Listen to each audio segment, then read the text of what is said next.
कहानियाँ सिर्फ किताबों में नहीं होती, कुछ रियल लाइफ में भी होती है।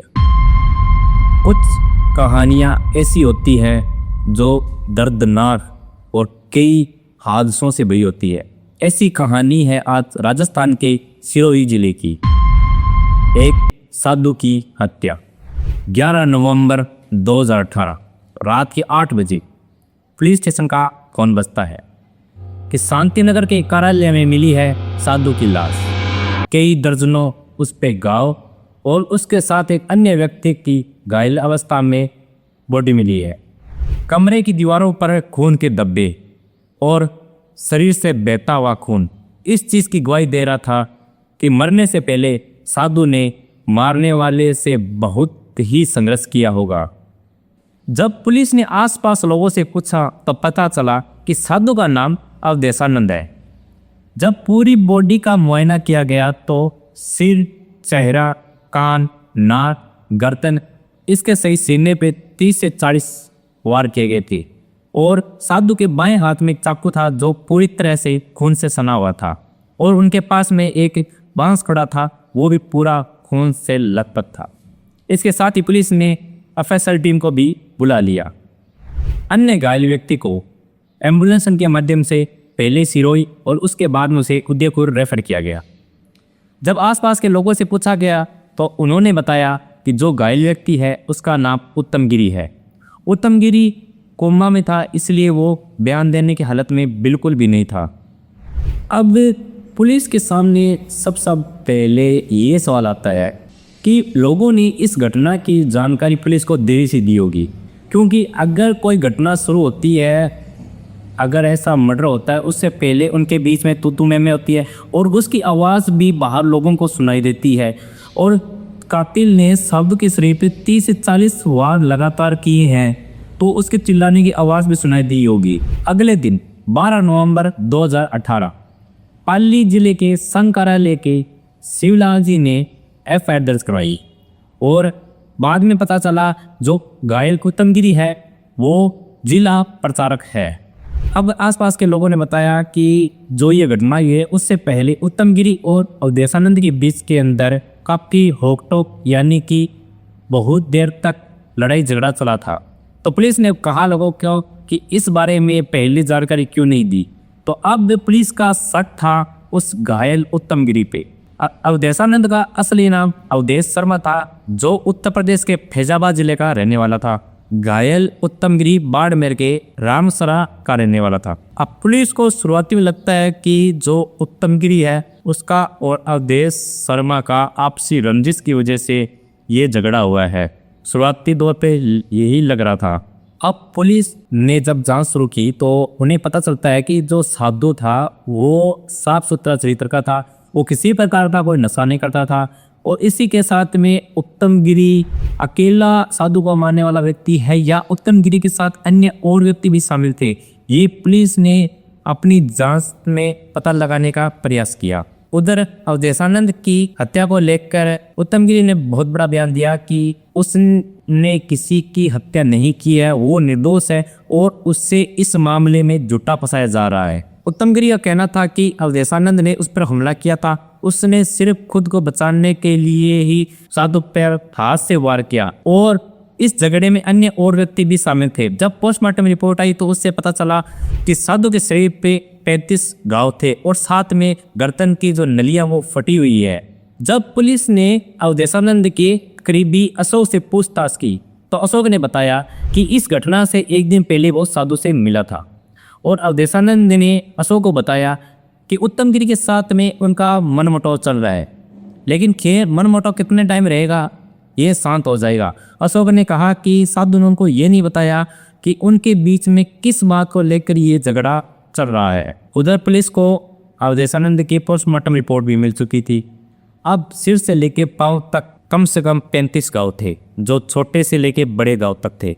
उनके सर पूरी तरह से फ्रैक्चर था, साथ में जो गर्दन पे वार किए गए थे उससे उनकी जो गर्दन की नली है वो फट चुकी थी, जिसके कारण मौत हो गई उनकी। अब पुलिस ने लोगों से पूछताछ के आधार पे एक छोटी सी थ्योरी स्टोरी बनाई, जिसमें उन्होंने माना कि 11 नवंबर 2018 को रात को 8 बजे उत्तम गिरी ने अवधेशानंद को संघ कार्यालय बुलाया और जैसे ही साधु ने प्रवेश किया तो उत्तम गिरी ने उन पे चाकुओं से वार कर दिए, जो 35 वार होने के कारण साधु की वही मौत हो गई। इस शक के आधार पर पुलिस ने 18 नवंबर 2018 को उत्तम गिरी को गिरफ्तार कर लिया। अब पुलिस के सामने मुख्य सवाल ये थे कि क्या उत्तम गिरी और अवधेशानंद के बीच में कोई पुरानी रंजिश थी। दूसरा, साधु के हाथ में जो चाकू मिला है वो मिलना एक सामान्य बात है। तीसरा सवाल, क्या ये रंजिश इतनी बड़ी थी कि वो एक दूसरे की हत्या करते।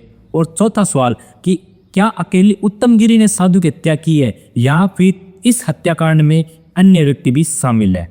तो इन सवालों के जवाब हम अब आगे सिलसिलेवार जानेंगे।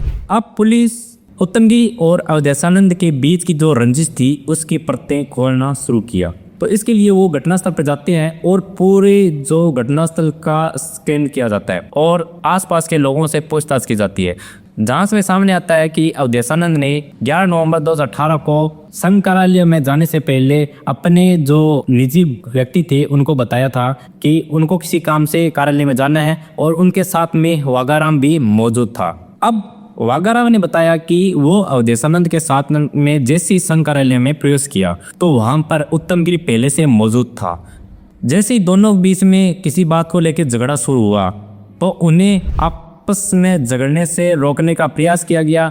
वाघाराम ने कहा कि मैं उनको छुड़ाने का पूरा प्रयास कर रहा था लेकिन वो मानने को तैयार नहीं थे। मैं बाहर लोगों को भी बुलाने के लिए गया लेकिन कोई भी व्यक्ति कार्यालय में प्रवेश करने को तैयार नहीं था। अब वाघाराम से पूछताछ के बाद में विवाद की जो पुष्टि थी वो तो हो चुकी थी। अब लोगों से पूछताछ करना बाकी था। पुलिस ने जब दर्जनों लोगों से पूछताछ की तो सामने आया कि विवाद का मुख्य कारण था शाखा और रामकथा। अब पुलिस के सामने सबसे बड़ा सवाल यही था कि क्या उत्तम गिरी ने अवधेशानंद का कत्ल किया है। अब अवधेशानंद और उत्तम गिरी के बीच में जो रंजिश का असली कारण था वो ये था कि सिरोही जिले में 23 अक्टूबर से लेकर और 30 अक्टूबर के बीच में एक रामकथा चल रही थी जिसका वाचन दीदी माँ कर रही थी। इस सब की तैयारी भी अवधेशानंद ही कर रहे थे और अवधेशानंद ही उत्तम गिरी को दीदी माँ से मिलवाने वाले थे लेकिन वो नहीं मिलवा पाए। इस वजह से उत्तम गिरी अवधेशानंद से नाराज चल रहे थे। व्हाट्सएप चैट में भी उत्तम गिरी ने अवधेशानंद से नाराजगी जताई। आप जो व्हाट्सएप चैट में उत्तम गिरी ने अवधेशानंद को धमकी भरे मैसेज किए थे ये सारे मैसेज अवधेशानंद ने अपने निजी व्यक्तियों को भी दिखाए थे और अवधेशानंद शाखा लगाने की तैयारी में थे और कुछ लोग इस शाखा से भी नाराज थे और नहीं चाहते थे कि अवधेशानंद जी शाखा लगाए। 4 नवंबर 2018 को भी अवधेशानंद को शाखा लगाने से मना किया गया था। संघ कार्यालय में अवधेशानंद को बुलाया गया था और उन्हें मना किया गया था कि वो शाखा न चलाएं, लेकिन वो मानने को तैयार नहीं थे। अब अवधेशानंद के जो चचे भाई सर्वेश शर्मा है उन्होंने पुलिस को जानकारी दी कि संघ कार्यालय में उत्तम गिरी ने ही अवधेशानंद को बुलाया था और वाघाराम ने अवधेशानंद को अपनी मोटरसाइकिल पर चढ़ाकर संघ कार्यालय छोड़ा था। लेकिन जैसे ही झगड़ा सारा शुरू होता है तो वाघाराम मौके से भाग जाता है। इसके साथ में जो शर्मा ने एक अहम जानकारी और दी कि जो अवधेशानंद जी है वो दाहिने हाथ से सारा काम करते थे, खाना पीना लिखना सब कुछ। तो अब पुलिस के सामने सबसे बड़ा एक शक पैदा होता है कि फिर बाएं हाथ में चाकू का मिलना सामान्य बात नहीं हो सकती। अब पुलिस ने अवधेशानंद के सारे पुराने फोटोग्राफ्स देखे जिनमें उन्होंने देखा कि अवधेशानंद जी अपने राइट हैंड से ही सारा काम करते थे। उनके बाएं हाथ में चाकू का होना सिर्फ पुलिस को गुमराह करने का एक तरीका था और कुछ नहीं था। उत्तम गिरी ने स्पष्ट पुलिस को मना कर दिया कि उसने अवधेशानंद पे किसी प्रकार का वार नहीं किया और बाहर से जो लोग आए थे उन्होंने अवधेशानंद के साथ में मारपीट की और इसी मारपीट के चलते हुए अवधेशानंद की मौत हो गई। अब जो उत्तम गिरी के शरीर पे जो घाव थे उसको देखकर डॉक्टरों ने जब उनका मुआयना किया तो उसे स्पष्ट था कि आरोपी ने खुद चाकू से अपने शरीर पर वार किए हैं ताकि वो पुलिस को गुमराह कर सके और ये कहानी रच सके कि उसने अवधेशानंद का कत्ल नहीं किया है। बाहर से जो लोग आए थे उन्होंने अवधेशानंद को भी मारा है और साथ में आरोपी उत्तम गिरी के शरीर पर भी चाकू से वार किए हैं। हाल ही जून महीने में कोर्ट ने उत्तम गिरी को आरोपी मानते हुए उम्र कैद की सजा सुनाई।